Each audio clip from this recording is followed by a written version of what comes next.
Some people are into comic book collections. Others like Pokemon cards. For me though, it's credit cards that are collecting in my wallet. Hey folks, and welcome back to the channel. For those of you who are new viewers out there, hello, my name is John of John's Finance Tips, and today is another segment of What Card Wednesday. And today, we're talking about this. No, not the mini Bible that I keep in my chest pocket, but my wallet, and specifically the 19 cards in here. Kinda. Now, to make this simple, I'm gonna break this video down into the following categories. First, we're gonna talk about the Chase cards, then the American Express cards, then followed by Capital One cards, and finally, all the other cards. As we go through every card, I want you to keep in mind, I'm not gonna go into the weeds of every little detail. I'm gonna keep it high level and explain to you why exactly it is that I have the card. The other thing I want you guys to keep in mind is this is from a point of view of someone who creates content on credit cards, but also someone who really prioritizes premium travel. So keep that lens in mind, because honestly, when you first start out, having maybe even 5 credit cards could be daunting, let alone 10, let alone over 19. So if that sounds good, guys, please pop a squat, tap that little thumb icon, and if you feel like supporting the channel in any way, don't forget to check out all of my affiliate links down below. The first card we have on the list is the Chase Freedom Unlimited. Now, right now, this card is coming with the sign-up bonus where you will double your cash back for up to $20,000 to spend in the first year. In the Chase Freedom Unlimited, comes with 1.5% cash back on everything. This card for me has been a workhorse. I mean, I've literally had the Freedom Unlimited since college. The card specifically for me is kind of a catch-all when I don't know where else to put some of my Chase spend because of that 1.5x. Admittedly though, in the past couple years, I haven't been using this card as much just because there's some better card options out there, but I've kept it around because of the fact that, again, this is one of my very first cards. The next card we have is the Chase Freedom Flex. Very similar to the Freedom Unlimited. Actually, I would say they're pretty much the same card, except the one difference is with the Chase Freedom Flex, you are able to get 5% cash back on rotating categories. In addition, this card comes with a $200 sign-up bonus after you spend $500 in the first 3 months. Don't ask me why the sign-up bonus are different. That's just the way Chase is now positioning these two cards. Now, the biggest thing that I like about the Freedom Flex is the fact of that 5% cash back that rotates every quarter. In the past quarter, it was actually through PayPal. So by linking my Chase Freedom Flex through PayPal and checking out through PayPal, I was getting 5% cash back. And because of the fact that I'm in the Chase ecosystem, which is something I'll talk about in a second, I was able to take that cash back and convert that over into Chase Ultimate Reward points. So the biggest thing with these two cards, where are they? The Freedom Flex and the Freedom Unlimited is the fact that they get you going in the Chase ecosystem, which I would argue is one of the more valuable ecosystems out today currently on the marketplace. Next up we have is the Chase SAPPHIRE Preferred. This is strictly a sign-up bonus play. The Chase SAPPHIRE Preferred had an 80,000 point sign-up bonus probably a little bit over a year ago now, and that's why I jumped on the card. Now, it is still a very good entry-level, mid-tier travel card. Currently, the sign-up bonus is 60,000 points after spending $4,000 in the first 3 months. From an earnings perspective, the only thing that really sticks out here, I guess, is the fact that it's a 2 points per dollar spent on travel. You're gonna get the 3 points per dollar spent on dining as well. It comes with a $95 annual fee. However, there is an offset with a $50 hotel credit, so effectively this card costs $45 a year. For anyone thinking about, again, getting into the travel card game, wanting a card that gives a little bit more oomph, this definitely is a viable option, but for me, largely the only reason I had it was so that I can get a sign-up bonus. Next up, we have the Chase Sapphire Reserve, older brother to the Sapphire Preferred. I also got this card for the sign-up bonus. Technically, I had this card in 2016. I closed it, I think 2 or 3 years later, and then I reopened it for another sign-up bonus. At the time, I think it was only a 60,000 point sign-up bonus though. And right now, the current sign-up bonus is 60,000 points after $4,000 to spend in the first 3 months. Now, this card with the Sapphire Reserve, I actually do use a bit more just because it gets 3 points per hour spent on travel. But really the reason I keep this card around is because I have about 1.4 million or so Chase Ultimate Reward points. If I take those Ultimate Reward points and redeem through the Chase Travel Portal, I get a 50% boost, which means they're worth closer to about 2.1 million or $21,000 worth of total, I guess, value. Now, up until the end of 2022, there was a pay yourself back option with the Sapphire Reserve where you could pay yourself back at 1.5x. That's been now reduced to 1.25x, which is a little bit of a bummer, but I still keep this card around because again, I have a huge stash of Chase points. And in the case I do ever want to use the travel portal, well, for that 50% point bonus, obviously that's a great option. Now, the other thing I want to call out about the Chase Sapphire Reserve is that it's the only premium travel card that gives you Priority Pass that gives a restaurant credit. AMEX and Capital One have both lost the restaurant benefit from their Priority Pass, but Chase still maintains the dining credit. Overall, the Chase Sapphire Reserve is a solid premium travel card. Is it the best? It depends. I think for me, because of the Chase ecosystem, it totally makes sense. I'm obviously getting a lot of benefit by pulling my points together, but if you're just starting out, I think there's gonna be a better card on this list for you. Next up, I have a business card by Chase. This is the Chase Ink Business Unlimited. It's actually very similar to the Chase Freedom Unlimited in that it gives me 1.5% cash back on every purchase. The benefit being that it's a business card, so it's easier for me to separate out my business expenses for things like running this channel. But right now, I do want to note that this card is at an all-time high sign-up bonus of $900 after spending $6,000 in the first 3 months. That $900, if you have a Chase Sapphire product, is equivalent to 90,000 points. I would jump on this 10-10, and I don't know if you've seen my previous videos, but you don't really need a formalized business to get a business card. If you're a sole prop, if you have some sort of side hustle that you're trying to make money in, that's a business and you can apply for this card. Now, I will say Chase is a little bit more stringent than say compared to an AMEX, but I just want to let you know that option does exist if you're looking for a high sign-up bonus. And of course, this card comes with no annual fee. The next card I have is the Chase Ink Business Cash. Now, this card, unlike the Chase Ink Business Unlimited, I really don't use that frequently just because the spend categories aren't honestly where I put a ton of spend. I opened this card to get a sign-up bonus. That's it, and it has no annual fee. That's it. I probably opened this a little bit over a year ago, and it's still stuck around. I probably should look to closing it. So overall, the Chase Ink Business cards, I would jump on as soon as possible because A, their sign-up bonus right now is highest all time, especially given the fact that it's no annual fee. Technically, it's $900 of cash back if you don't have a Sapphire product or the Ink Preferred. However, if you do have either of those cards, that $900 of cash back is equal to 90,000 points, which is so much more valuable given, again, all the transfer partner options that you have with Chase. So jump on that for sure if you're considering a business card at no annual fee. Next up, we have American Express. The very first card from American Express is actually one of my very first cards from American Express, the American Express Everyday. 10,000 point sign-up bonus after 2K spend in the first 3 months. It's a bad sign-up bonus. I've had this card for I don't even know how long. Right now, it gives 2 points per hour spent on up to $6,000 in the supermarket segment. Honestly, even though this card is no annual fee, I wouldn't get it. It's not a great card. I've literally just had it in my wallet since forever. Same with my Chase Freedoms and same with another card we'll discuss a little bit later. Doesn't drive a whole ton of value. If you're looking for a card that has more value, no annual fee from AMEX, look at the Blue Cash Everyday. Now, that card's a cashback card. This one earns points. There's a slight difference there, but that card is definitely gonna give you more bang for your buck on everyday spend versus this card. I honestly think AMEX is probably gonna phase out this card, or at least they should. There's just not a whole ton of tangible value there. All right, now it gets fun. Moving on, we have the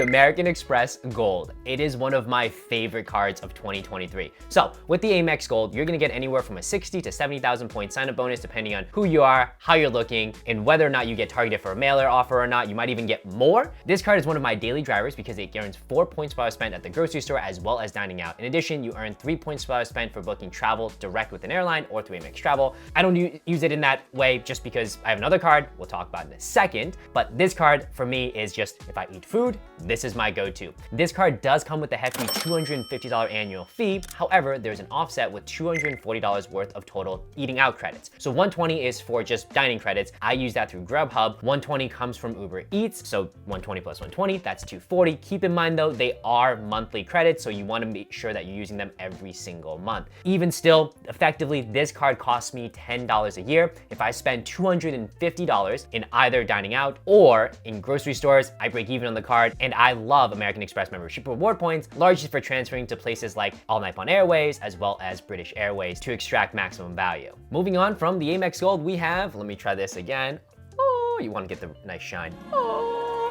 The American Express Platinum. This card also is a okay card, actually. This card I largely have because A, I travel enough through the American Express Centurion lounges. In addition, I do book enough airfare. So right now, this card comes with a sign-up bonus anywhere from 80 to about 100,000 points after you spend, I believe it's about 4K in the first 6 months. This card will earn 5 points per hour spent if you book your airfare direct with the airline or through AMEX Travel. And honestly, that's about it. It's not a great point earning card. If you're not doing a ton of travel, this isn't a card to look at. Now, Now, this card comes with a really hefty $695 annual fee. People are gonna argue that, yeah, there are credits. I would argue those credits are like an over-bloated coupon book. Like, you know, you get like those coupon books that you're like, wow, if I wanted to buy, I don't know, 300 rolls of shampoo and save 10 cents, like, I don't know. It's just not a great card for most people. Now, I will say, jump on it year 1 for the sign-up bonus, and year 2, call for a retention offer. If you don't get a retention offer, see you later, we're out of here. But for me, I hang on to the card because I do book airfare, I do travel through their lounges, and honestly, I think AMEX has some of the better purchase protections and return protections across all the cards that we're gonna talk about today.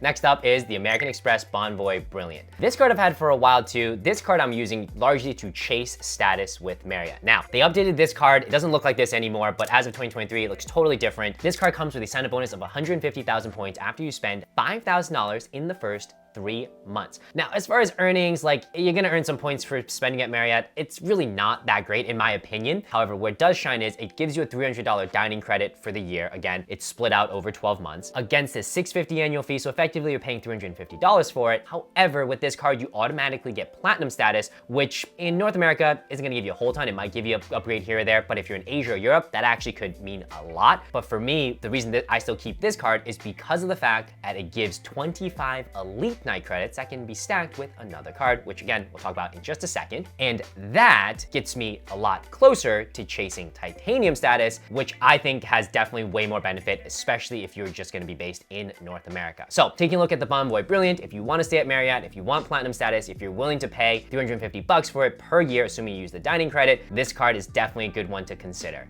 The next 2 cards we have are gonna be business cards from American Express. The first one being the American Express BONVOY business card. So the reason I have this and the personal BONVOY Brilliant is because this gives me 15 elite night credits. The 15 plus 25, automatically I have 40 nights, makes it that much easier for me to get titanium status. That's it. This card comes with a 75,000 point sign-up bonus after you spend $3,000 in the first 3 months. This card also comes with a $125 annual fee, which I think is acceptable given the fact that it gives 15 elite nights and it also gives you 1 free night every year, valued at up to 35,000 Marriott points, which actually I forgot to mention for the BONVOY Brilliant, I think you get a free night valued at up to 80,000 BONVOY points per year. And as far as other benefits for this card as a business card, The strategy I think for this, for most people, for me especially, is just having a personal and a business so I get 40 elite night credits, makes it easier for me to qualify for a titanium, makes it easier for me to get upgrades, and that's it. It's not any more complicated than that. I don't really put any spend on this card whatsoever.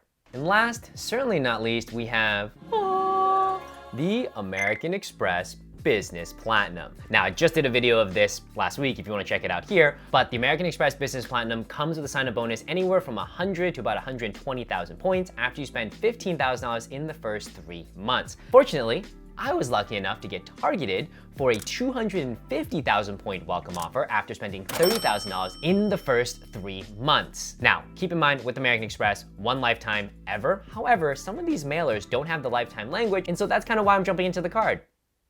Again, this card for a lot of business owners, I actually think drives a lot of value. In fact, there are so many credits that you could come out net positive, over $700 in the first year alone and over $300 every subsequent year. In fact, I much rather prefer the business platinum over the personal platinum. The earnings are so-so. You get 5x, right, if you're booking airfare, and it actually has to be through AMEX travel, which I think is a little bit limiting for what I would argue is a premium business travel card. You'll get 1.5x for purchases that are over $5,000 a pop. Again, a little bit high if we consider the fact that the Chase Inc. Business Unlimited is 1.5x and there is no floor. But again, largely, I think this card is a substitute to the personal platinum, in my opinion. And the fact that if you're a business owner and you take advantage of some of these credits, you're easily getting paid $300, maybe even $700 just to have this card. And again, this card does come with a hefty annual fee of $695. And even though it's $695, I will say this is one of my favorite business cards because of the fee offset. Again, if you're interested, guys, feel free to check it out down below. All right, category number 3, Capital One. Don't have too many here. First one is the no annual fee Capital One QUICKSILVER. This is my favorite beginner card for 2023. So this card is gonna double your cashback in the first year. And what does that mean? Typically it comes with 1.5% cashback unlimited. It's gonna be 3% on everything, no limit. Remember, Chase Freedom Unlimited is gonna also double it to 3%, but it's capped at 25K. This, no limit. This card also has no annual fee, there's no foreign transaction fee. It's one of my favorite beginner credit cards because I think compared to some of the other beginner cards, it's one of the easier ones to get approved for, relatively speaking. And also anecdotally, there's evidence online that says, hey, if you're not approved for this, they will consider you for some of their other cards. And so, Capital One QUICKSILVER. How do I use it? I really don't. Similar to the Chase Freedom, this Capital One QUICKSILVER has just been in my wallet. Honestly, it's probably one of the first 3 cards that I had, actually, roughly right around when I was in college. So I keep this thing around, but otherwise I really don't take it out that often, if ever at all. The next card from Capital One is my favorite card for 2023, which is gonna be the Capital One Venture X. We're not going to get to the whole long spiel of it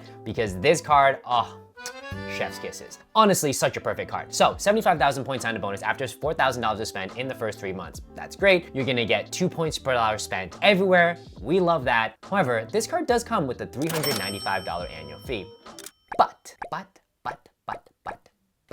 the Capital One Venture X gives you $400 total of travel credit. So a $300 travel credit for redemption through the Capital One travel portal, as well as a $100 anniversary credit. In aggregate, that's $400 of credits against a $395 annual fee. It means it pays you effectively $5 to hang on to this card. Now, we contrast this card to these 2 cards. These are premium travel cards. These give you lounge access. This is also a premium travel card. This gives you lounge access. This ends up paying you $5. You effectively pay $250 for this. You effectively pay about probably $100 to $200 for this. With the Capital One Venture X, you get paid $5. You get the lounge benefits. This, one of my favorite cards for 2023, for travel, for non-travel, for daily spend. This card is it. As long as, again, you're spending $400 in travel in a year, take a look at the Venture X. And why I have this card, even though I have those other premium cards, is because of the fact that this card a year ago had 100,000 points sign-up bonus. Now, it went from 100,000 to 75,000. Is it gonna come back to that? I doubt it because they probably got a ton of sign-ups, but I got this card for the sign-up bonus. Also because there's a net positive having this card because it pays me $5, so there's no reason not to have it. And as a 2% catch-all, it's a pretty solid card. Now we are on the other segment. I know, thank you so much for sticking around with me, folks. We are just at the end. Again, if anyone has any questions, if you have any of these cards, let me know in the comment section down below. So first card of the other section is the Discover It.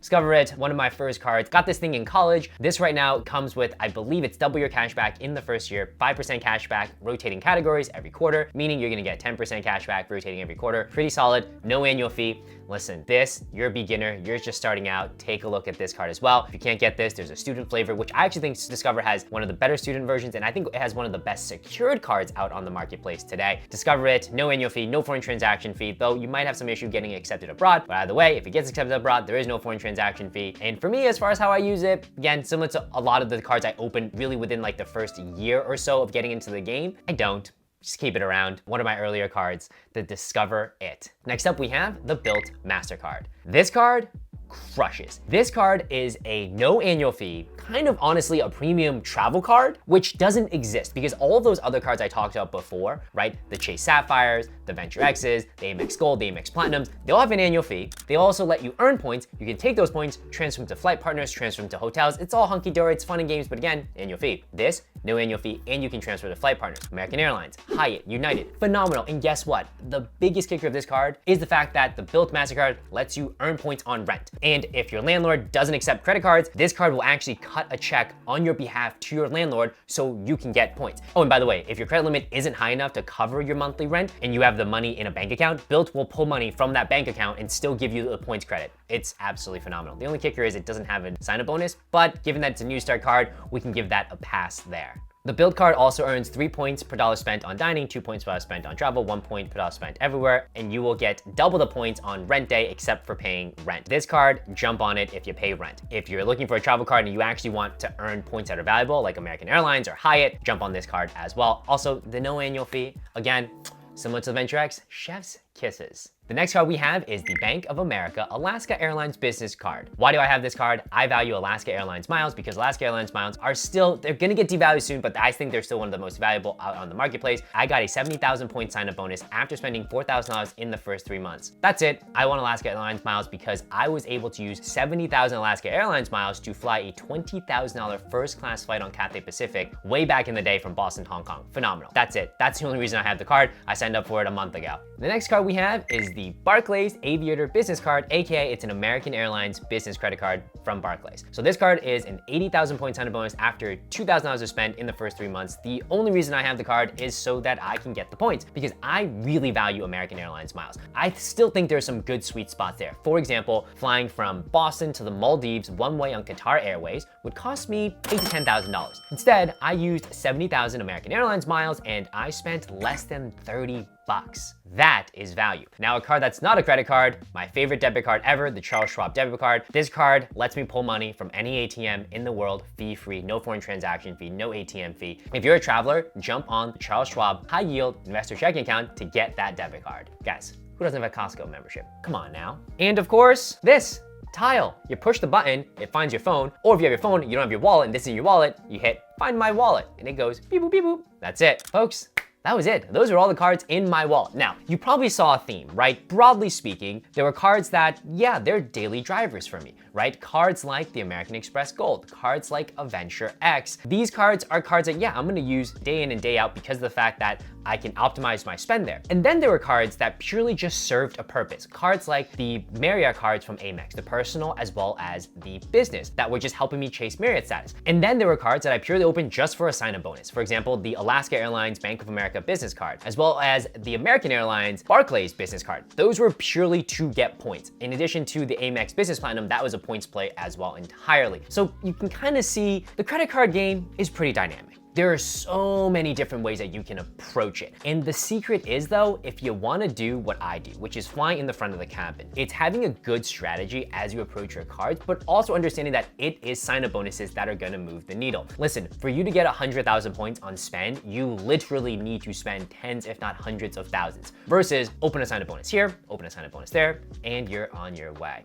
Folks, this has been an incredible video. I don't know how long this video is gonna last. I hope it's less than 15 minutes. We'll see. But if you have any comments, questions, concerns, drop them in the comment section down below. Again, if you want to support, feel free to check out any of my affiliate links, and I will catch you all next time. Peace.